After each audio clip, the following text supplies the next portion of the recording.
Welcome to Lesson 1-6, Multiplying and Dividing with Fractions.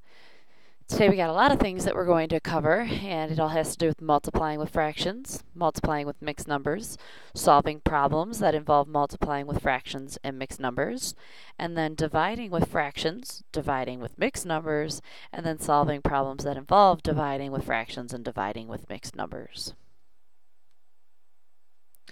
So the only vocabulary term that we have for today is reciprocal. The reciprocal is the value that when you multiply it to a number, the answer is 1. And I should really say, so multiply it to a number, particularly fractions, the answer is 1. So the reciprocal of 4 is 1/4, because if I have 4, and I multiply it, so I know that when I multiply with whole numbers that I have to turn that whole number into a fraction by putting it over 1, because that means that I have 1 in each group and I have 4 pieces, so that would make 4 whole groups.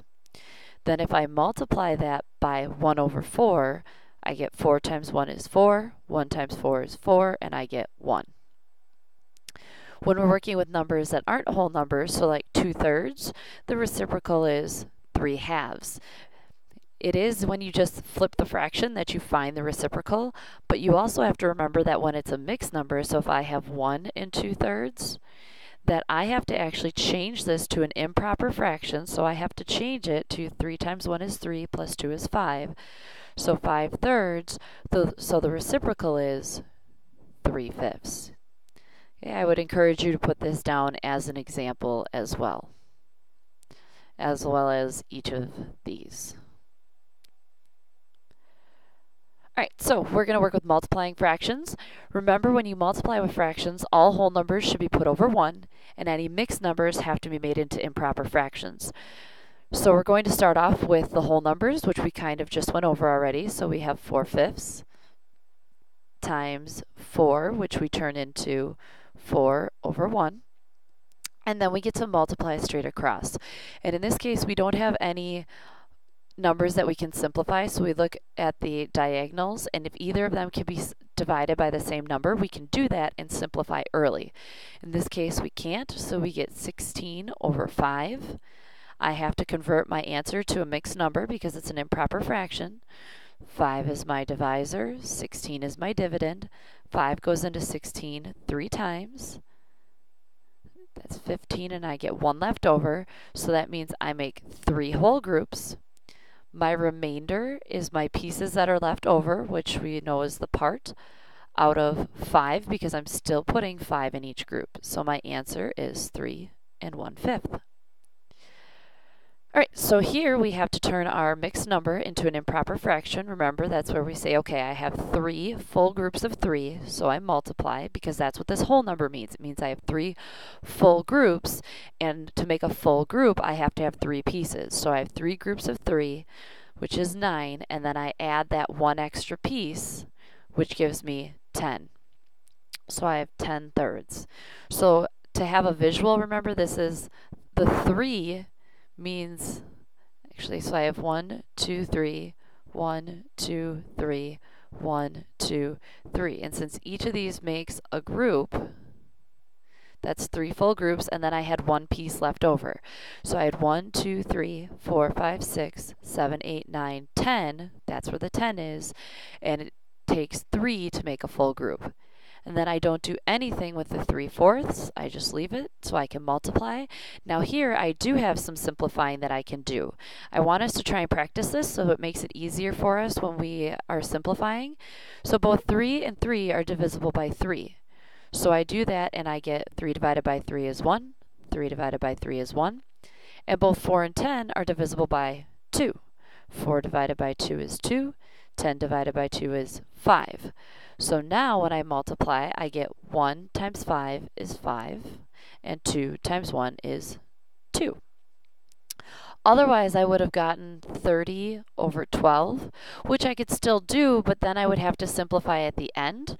So we want to try to do the simplification beforehand. So here I have 5/2. 2 is the divisor, 5 is the dividend. 2 goes into 5 twice. Minus 4 is 1. So I made 2 full groups. Okay, and actually I'm going to color code this so you can kind of see here. My whole number is my quotient, and so my whole number is my quotient, my remainder is my numerator, and then my denominator stays the same. So I have 2.5 groups. So I have 2 full groups with 1 piece out of 2 left over. So here we have 2 mixed numbers. We still have to change both of them to improper fractions. So I have 3 times 1 is 3, plus 1 is 4. So we multiply and add, and we keep the denominator, times 8 times 3 is 24, plus 3 is 27 over 8. And again, I can simplify. 3 and 27 are both divisible by 3, so 3 divided by 3 is 1. 27 divided by 3 is 9. 4 and 8 are divisible by 4. 4 divided by 4 is 1. 8 divided by 4 is 2. So now I have 1 times 9 is 9, and 1 times 2 is 2. Again, I set up my long division. 2 goes into 9. 4 times minus 8 is 1. So I have 4. Actually, let's make this red so we don't get confused. There we go. So I have 4 and 1 half. Right? So moving right along to dividing with decimals. Dividing with decimals has somewhat the same rules as multiplication. You still have to put the whole numbers over 1. You still have to change mixed numbers to improper fractions before you can divide. But then now you have to take the reciprocal of the divisor. This is extremely important. If you take the reciprocal of the dividend, it will change your answer. So you need to make sure to take the reciprocal of the divisor. So let's go through and identify the divisor. So we're going to flip 4/5. We have to flip 4, 3/4, and 2 2/3. And it is important that you make the whole number into a fraction first, and that you make the mixed number into an improper fraction first. You have to do that before you can find the reciprocal. So you have to do these steps first. So let me grab my highlighter here. You have to make all whole numbers and put them over 1. Maybe you can draw in a straight line. And you have to take all mixed numbers and make them in proper fractions. That has to be done first.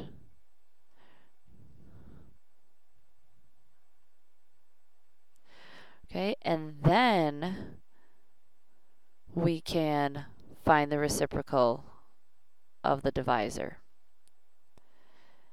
And then we multiply. So highlighting wise, it goes yellow, purple, yep, that should be purple, purple, and then blue. Okay, so there's no whole numbers and there are no reciprocals, so we can just go ahead and multiply or find the reciprocal. So I'm sorry, we have to change it to 2/3 times 5/4. You can't just change it to multiplication, you have to find the reciprocal first. Right, so again, now you can use those same rules, that simplification. So 4 divided by 2 is 2, 2 divided by 2 is 1, and I get 5/6. There's no simplifying there, so my answer is 5/6. Alright, so here's the first thing we have to do is we have to turn this into a improper fraction, which is 4/1. So this is still 3/5 divided by 4/1. I have no mixed numbers, so now I keep the 3/5, I change to multiplication, and I take the reciprocal of the divisor, which is 1/4. There's no simplifying that I can do here, so I get 3/20. This is not improper and there's no simplification, so my answer is 3/20.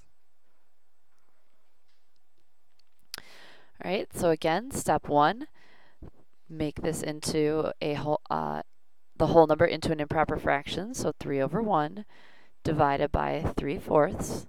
3/4 is my divisor this time, so I keep my improper fraction and I multiply by 4/3. Here I can simplify. 3 divided by 3 is 1, 3 divided by 3 is 1, and I get 4/1, which I know is 4.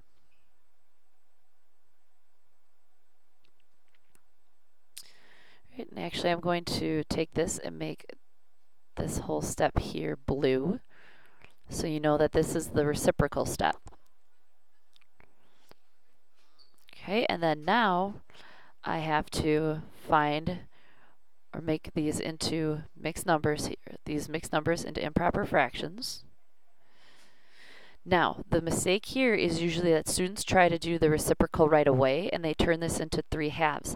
That isn't correct because you're not including the 2 in there.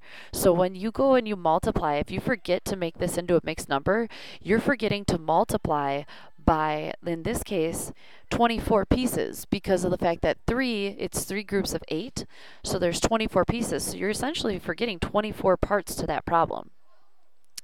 So here we have 6/5 divided by 8/3. Now I can flip it and I get 6/5, that stays, times 3/8. I can simplify. 6 and 8 are both divisible by 2, and I get 3 and 4. So I get 9/20. And in this case, there is no simplifying, so 9/20 is my answer.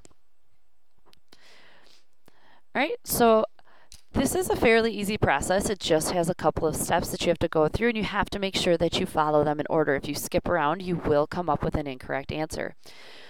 So now we have the you-try problems. There are 6 of them, and I do want you to write them down and try them. And make sure that you go on and do your review quiz. So if you have any questions, be sure to write them down or email me with them so we can go over them in class.